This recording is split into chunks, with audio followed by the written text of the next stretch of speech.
Wanita ini bernama Kikimora, seorang mantan agen operasi khusus NATO atau sebuah organisasi militer berskala internasional. Namun sejak pensiun dari pekerjaannya, kehidupan Kikimora bisa dibilang tergolong sangat kacau, seolah-olah ia tak lagi memiliki semangat hidup untuk menjadi lebih baik. Setiap harinya Kikimora mengisi waktunya yang kosong dengan cara mabuk-mabukan, di mana botol dan kaleng minuman beralkohol satu-satunya objek yang menemani kehampaan dalam hidupnya. Hingga di suatu malam bertepatan di hari ibu, Kikimora memasuki sebuah minimarket untuk kembali membeli minuman beralkohol, lalu segera bergegas pulang menenteng sebuah kantong plastik berwarna putih berisikan beberapa kaleng minuman. Di tengah perjalanan, secara kebetulan Kikimora melihat dua orang gadis remaja yang tengah diusilin oleh sekelompok preman jalanan. Tak tega, Kikimora pun tergerak untuk menegur, meminta para preman agar menjauhi dua gadis itu. Dajcie spokój paniom. To dżentelmeni nie wypada. Słyszałeś ją? Ten browar nie wypadł. Alih-alih berharap niat baiknya itu menyadarkan para preman, salah seorang dari mereka justru merasa tidak terima, di mana ia menganggap kehadiran Kikimora di sana telah merusak suasana acara mereka.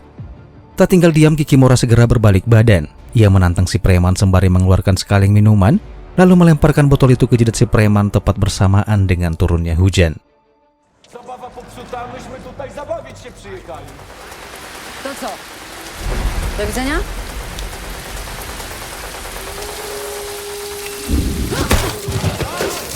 Melihat teman mereka terkapar tak lagi bergerak, tentu saja membuat komplotan tersebut tersulut emosi. Sehingga detik itu juga mereka melangkah maju dengan wajah beringas menaiki anak tangga, seolah-olah terlihat tidak akan membiarkan Kikimora pulang dengan selamat. Akan tetapi Kikimora tak sedikit pun terlihat gentar. Dengan gerakan cepat, ia justru kembali melayangkan lemparan kaleng, lantas membuat para preman bertambah semakin beringas sehingga terjadilah baku hantam yang tak sebanding.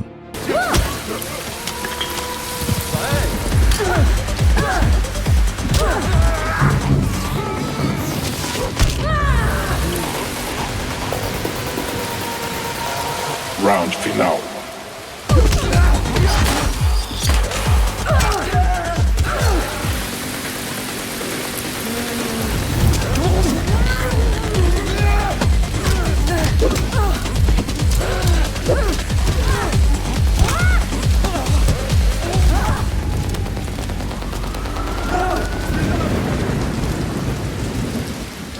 Suara sirine mobil polisi yang terdengar dari kejauhan menghentikan perkelahian. Para preman dengan segera pergi melarikan diri, meninggalkan Kikimora yang tak lama menyusul meninggalkan lokasi.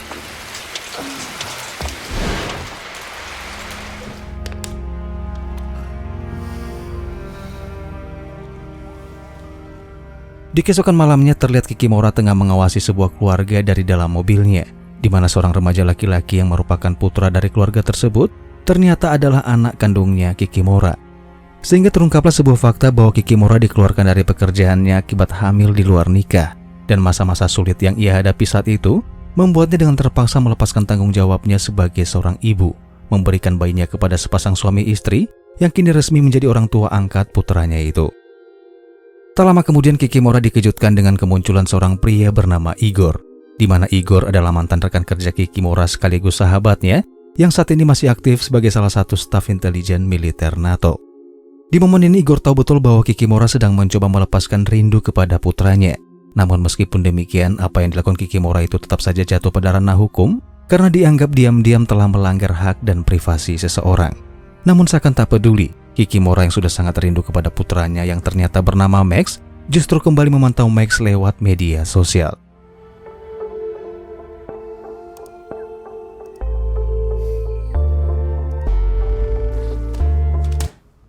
Sementara itu berlokasi di sebuah jalan yang gelap dan sepi, Max yang sedang perjalanan pulang ke rumah setelah bermain papan skateboard tidak menyadari ketika sebuah mobil membuntutinya dari belakang dan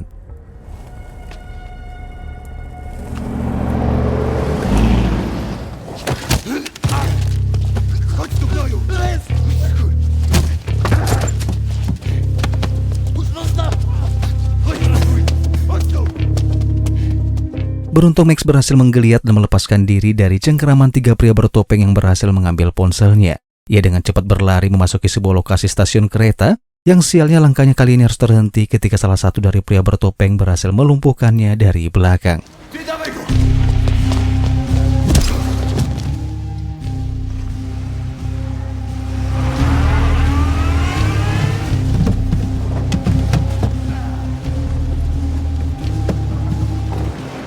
Di keesokan paginya, di saat Kikimora sedang membuat sarapan, ia dibuat penasaran dengan banyaknya notifikasi yang masuk di akun media sosialnya.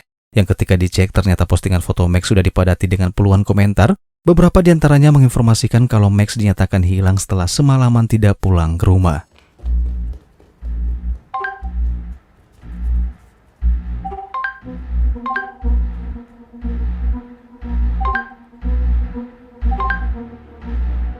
Naluri Kikimora sebagai ibu kandung pun bergejolak di mana ia merasa bahwa putranya sedang tidak dalam keadaan baik-baik saja. Dengan cepat ia segera pergi meninggalkan rumah menemui Igor untuk meminta bantuan berharap mendapatkan informasi tentang keberadaan putranya itu.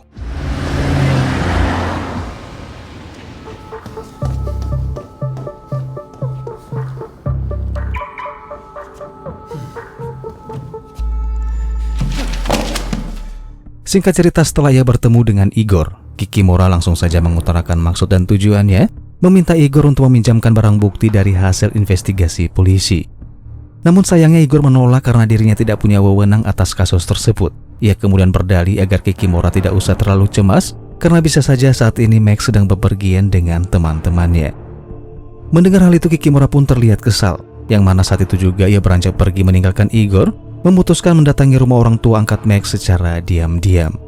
Dengan langkah pelan mencoba meminimalisir suara, Kikimora menyelinap masuk ke dalam kamar Max, bertepatan di saat itu kedua orang tua angkatnya sedang berada di kantor polisi.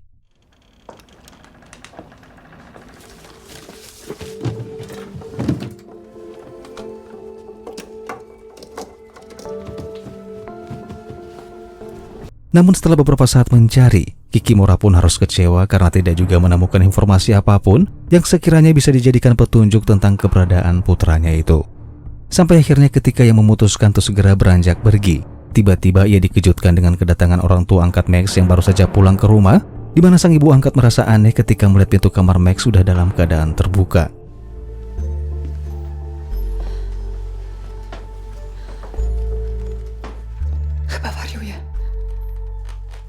Di keesokan paginya, Igor menemui Kikimora.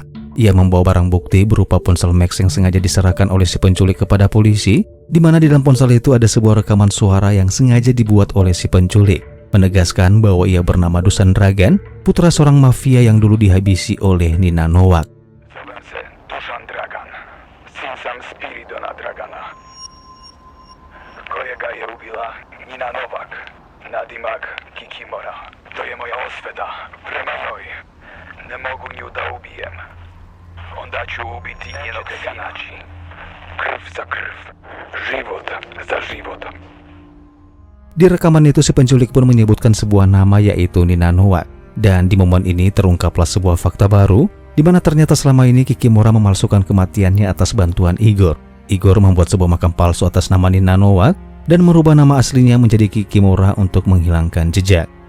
Fakta kedua juga terungkap di mana dulu Kikimora sengaja mengikhlaskan putranya diadopsi oleh orang lain.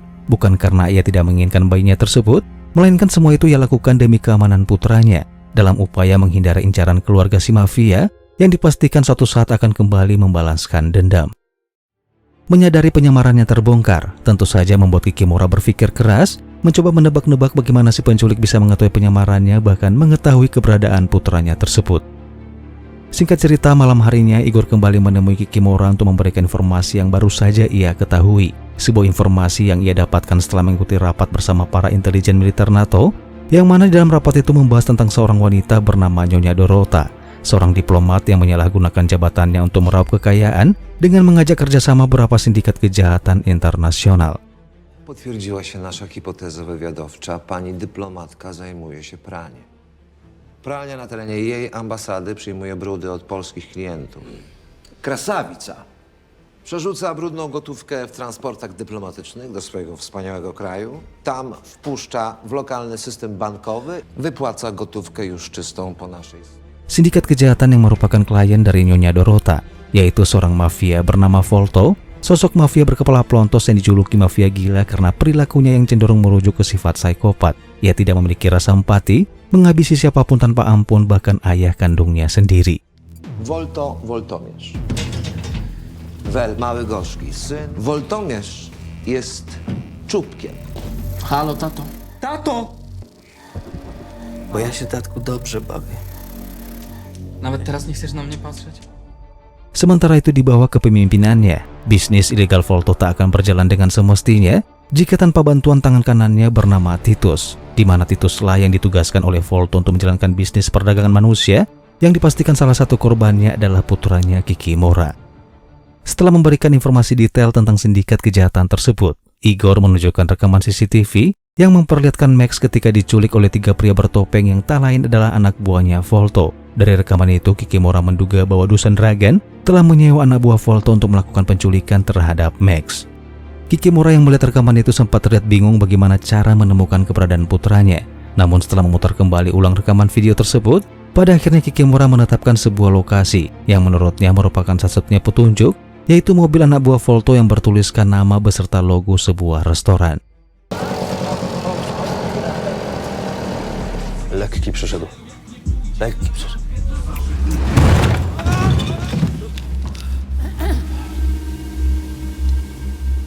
Di waktu yang hampir bersamaan, Kikimora sudah berada di lokasi tepat di belakang restoran, di mana saat itu juga ia menemui beberapa anak buah Volto untuk kemudian bertanya tentang keberadaan putranya tersebut.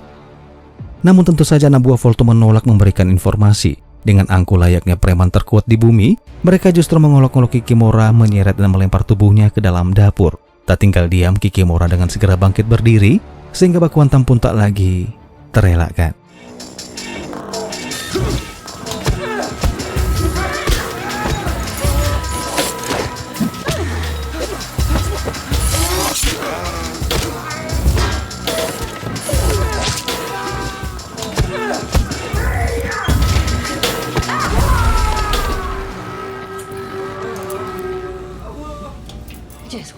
Dengan wajah ketakutan tak lagi segarang seperti di awal, anak buah Volto pada akhirnya dan terpaksa memberitahu Kikimora kalau putranya saat ini sedang disekap di sebuah gudang di markas Titus. Dan tanpa berlama-lama, dengan cepat, Kikimora pun bergegas menuju ke sana.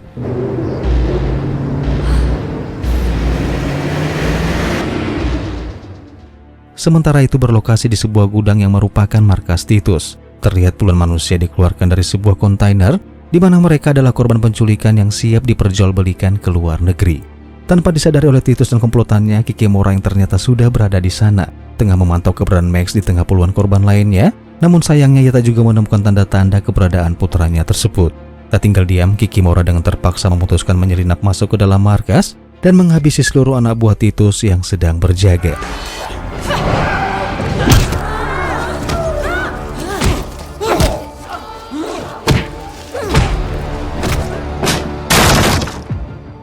Setelah membantai seluruh komplotannya Titus, Kikimora yang bermaksud akan segera membawa pergi putranya tersebut, sialnya tidak menyadari kedatangan Titus yang tiba-tiba memukulnya dari belakang.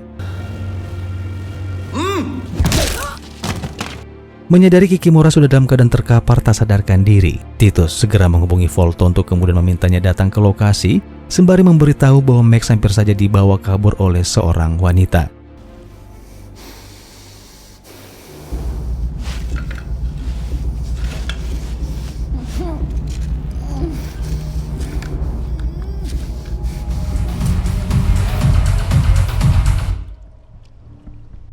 Beberapa saat kemudian, Volto dan anak buahnya pun tiba di lokasi. Ia segera masuk ke dalam ruangan, tempat di mana Max dan Kikimora saat ini disekap. Namun ketika baru saja membuka pintu, Volto justru tidak menemukan siapa-siapa di dalam sana. Sebuah gembok yang terbuka dan juga bekas lakban yang berserakan di lantai sudah cukup menjelaskan bahwa Kikimora dan putranya telah berhasil melarikan diri. Seluruh anak buah Volto pun mulai terlihat panik dan hanya bisa terdiam. Mereka tahu betul jika Volto mengalami kerugian atas kecerobohan yang dilakukan oleh anak buahnya sendiri, maka itu akan menjadi malapetaka buat si anak buah tersebut. Dan benar saja, Volto menatap tajam ke arah Titus dengan ekspresi dingin, lalu menghabisinya dengan alat penyetrum listrik hingga Titus pun tewas saat itu juga. Chodź.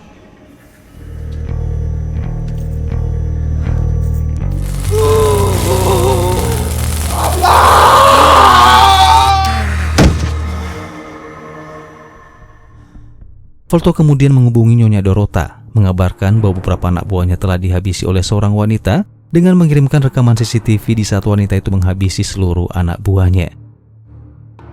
Nyonya Dorota kemudian menemui putranya yang bernama Beatrice, seorang pria lugu namun memiliki IQ di atas rata-rata, di mana ia menyuruh Beatrice membuka rekaman CCTV yang baru saja dikirim oleh Volto itu. Dan betapa kagetnya Dorota ketika mengetahui bahwa wanita yang telah menghabisi anak buah Volto tersebut adalah Nina Nowak, seorang mantan agen operasi militer NATO yang ia kenal memiliki skill bertarung yang tidak boleh diremehkan. Kikimora? Живая? Пусть ее выследят. Что за бардак? Sementara itu Kikimora sedang dalam perjalanan membawa putranya menuju ke suatu tempat. Namun Max terlihat bingung karena tentu saja ia tidak tahu apa yang sedang terjadi dan mulai bertanya-tanya siapa Kikimora sebenarnya. Namun pertanyaan demi pertanyaan dari putranya tersebut sama sekali tidak direspon oleh Kikimora. Ia hanya diam 1000 bahasa, menegaskan bahwa dia terlihat bingung harus memulainya dari mana. Sikap Kikimora yang terus memilih diam tentu saja membuat Max semakin kesal, sehingga ketika mereka tiba di tempat tujuan, Max mencoba berusaha kabur, membuat Kikimora dengan terpaksa melakukan sedikit kekerasan kepada putranya itu.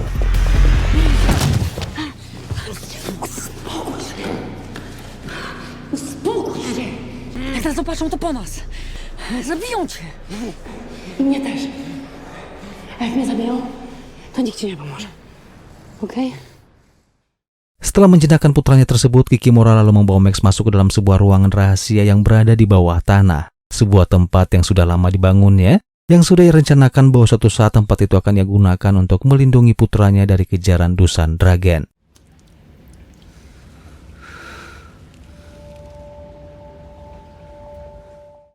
Sore harinya Kikimora menyiapkan hidangan makanan untuk Max. Namun Max kembali bertanya dengan wajah kesal bernada membentak, mengatakan mengapa dia tidak langsung dipulangkan saja ke rumah orang tua angkatnya. Ej! Co ej? Miecz. Nie, mięso. Di waktu bersamaan berlokasi di kediaman Igor, di mana ia dikunjungi oleh putri sematawayangnya yang selama ini memilih tinggal bersama ibunya setelah kedua orang tuanya itu bercerai. Alasan putrinya itu memilih tinggal bersama ibunya dikarenakan kehidupan finansial Igor yang jauh dari kata layak, sehingga Igor hanya bisa meminta kepada putrinya tersebut agar setidaknya sesekali berkunjung ke rumah ayahnya itu. Namun bukannya kasihan dengan kondisi sang ayah, putrinya itu justru semakin kesal, di mana ia menyuruh Igor agar mencari uang sebanyak-banyaknya jika masih ingin keluarganya bersatu kembali. Gdybyś poszła na studia tutaj, to zawsze możesz mieszkać ze mną. Słuchaj, nie chcę ci niczego sugerować, Zośka, ale fajnie by się było znowu spotykać, co? Możesz przyjechać do nas. No ale tam się za długo trochę leci samolotem. Już są. Kiedy do mnie wrócisz? Tam mi będzie lepiej.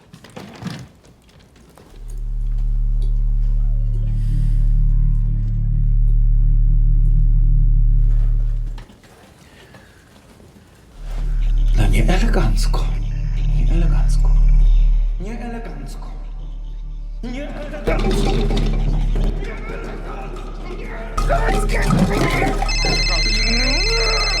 Ketika sedang meluapkan kekesalannya, tiba-tiba Igor menerima telepon dari Kikimora, di mana Kikimora meminta pertolongan Igor agar menghubungi orang tua angkat Max, memberitahu mereka kalau Max saat ini sedang dalam keadaan baik-baik saja. Singkat cerita, di saat Kikimora sedang tidur, ia samar-samar mendengar suara Max yang sedang berbisik-bisik, yang ketika dicek ternyata Max sedang menghubungi orang tua angkatnya menggunakan ponsel Kikimora yang ia ambil secara diam-diam. Wszystko będzie dobrze, uwierzcie.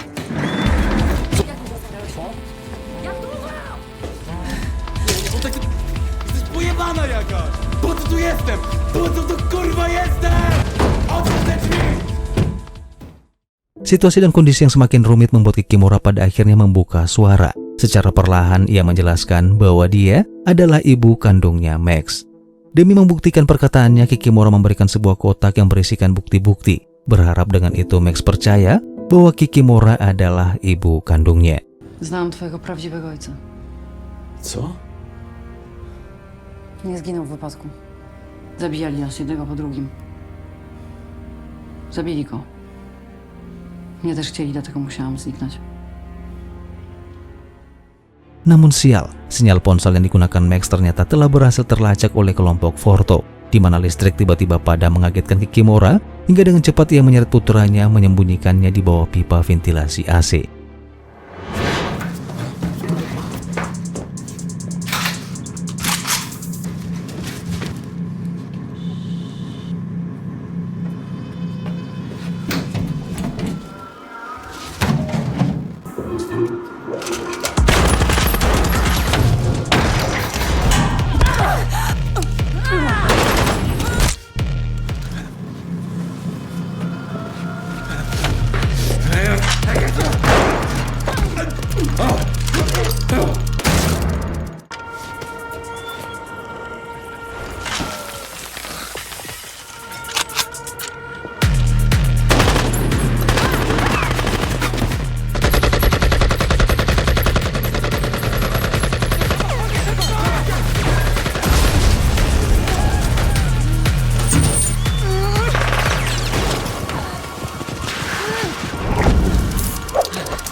Sedikit tertatih menahan perih pada lukanya, Kikimora mencoba berdiri menopang tubuhnya yang ringkih, menyaksikan putranya di atas sana yang masih belum bisa menerima keadaan sang ibu kandung dalam kehidupannya.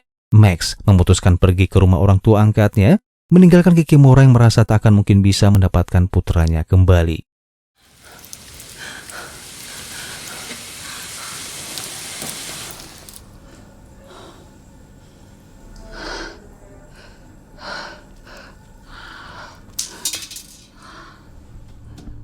Di waktu yang hampir bersamaan ternyata para polisi sedang menyita semua uang di dalam berangkas di kediamannya Volto, di mana uang tunai yang berjumlah ratusan juta dolar tersebut adalah milik sang penguasa yang tak lain adalah Nyonya Dorota. Dari kejauhan terlihat Beatrix, putra lugu Dorota.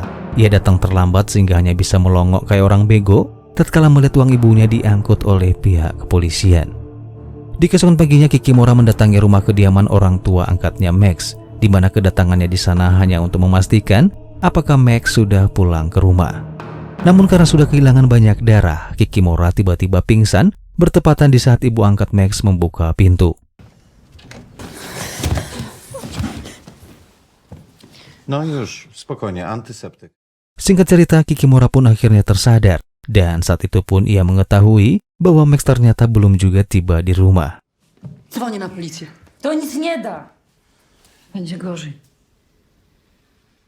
Tak berselang lama kemudian Kikimora tiba-tiba mendapatkan sebuah panggilan telepon, di mana sang penelpon adalah Nyonya Dorota, yang saat itu juga memberitahu bahwa tadi malam Beatrix membuntuti Max saat pulang ke rumah dan kemudian menculiknya.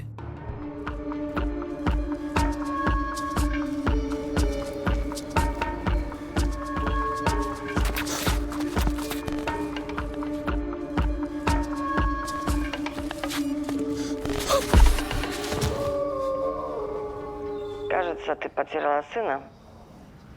Это мама. Pierdol się. Gdzie on jest? Знаешь об этом, когда сделаешь для меня кое-что.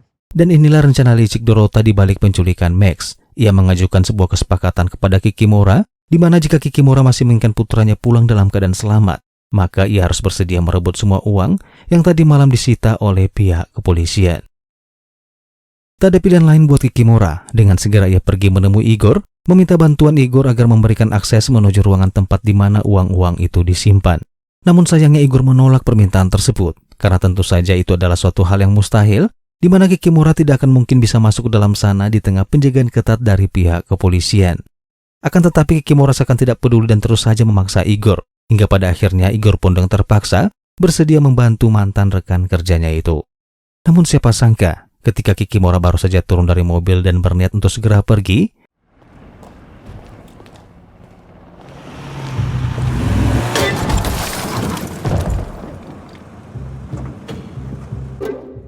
saat terbangun Kikimora pun segera menyadari bahwa saat ini dia sedang berada di dalam mobil box tempat di mana uang-uang itu berada. Dan faktanya para polisi yang ditugaskan menyita semua uang-uang tersebut tadi malam ternyata adalah Igor dan beberapa orang polisi korup.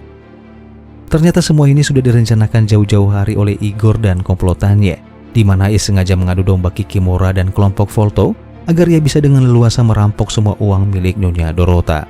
Sementara Dusan Ragan yang sebelumnya membayar jasa Volto untuk menculik Max, ternyata juga salah satu rencana Igor, di mana ia menyamar sebagai Dusan Ragan untuk melancarkan aksinya itu.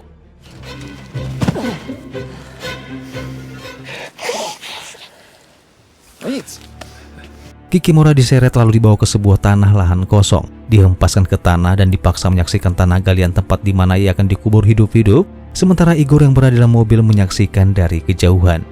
Namun tanpa Igor sadari, kedua anak buahnya telah melakukan kesalahan besar, di mana mereka melepaskan lakban yang mengikat tangan Kikimora dengan maksud menyuruh Kikimora menggali sendiri liang kuburnya, sehingga saat itu juga inilah yang terjadi.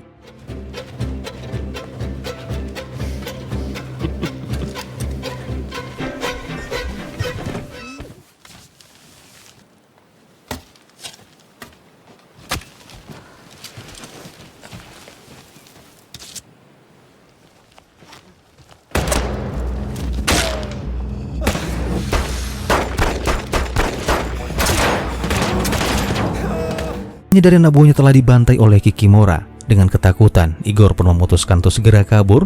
Namun sial tembakan demi tembakan dilepaskan oleh Kikimora membuat Igor semakin panik, hingga membuat mobil yang disetirnya pun kehilangan keseimbangan dan terperosok, dan kemudian meledak menghamburkan seluruh uang yang ada di dalamnya sesaat setelah Igor keluar dari mobil itu.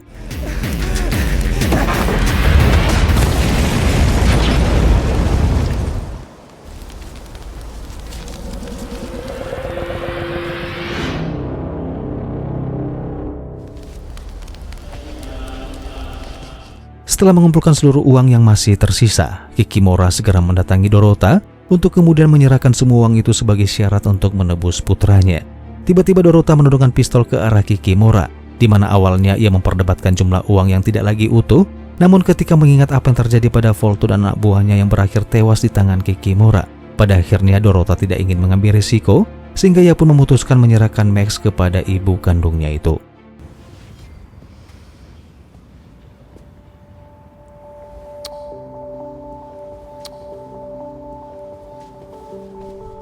Di tengah perjalanan di saat Kikimora membawa putranya pulang menggunakan taksi, kehangatan antara mereka berdua pun mulai terjalin layaknya ibu dan anak, sehingga di momen itu pun mereka tidak menyadari ketika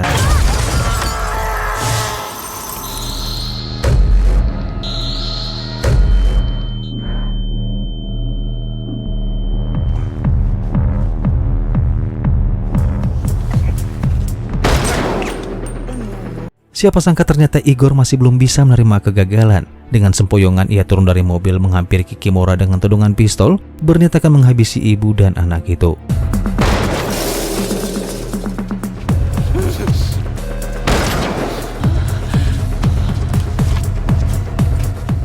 Dan inilah sifat sebagian dari manusia, yang dimana seharusnya Igor sadar bahwa telah diberi kesempatan untuk berubah oleh Kikimora, namun ia telah dibutakan oleh dengki dan sakit hati, yang dalam kasus ini hanya karena demi ambisi mengembalikan keutuhan keluarganya, yang justru menjadi bumerang untuk dirinya sendiri.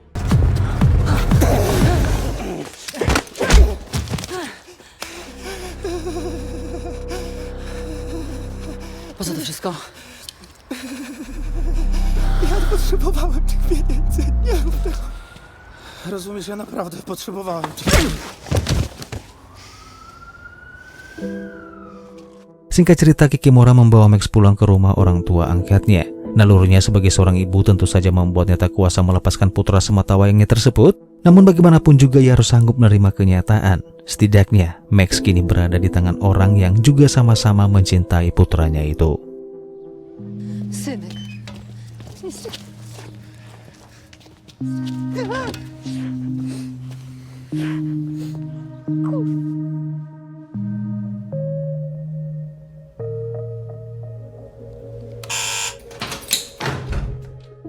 Baiklah teman-teman, sampai di sini dulu aja perjumpaan kita di alur cerita film kali ini.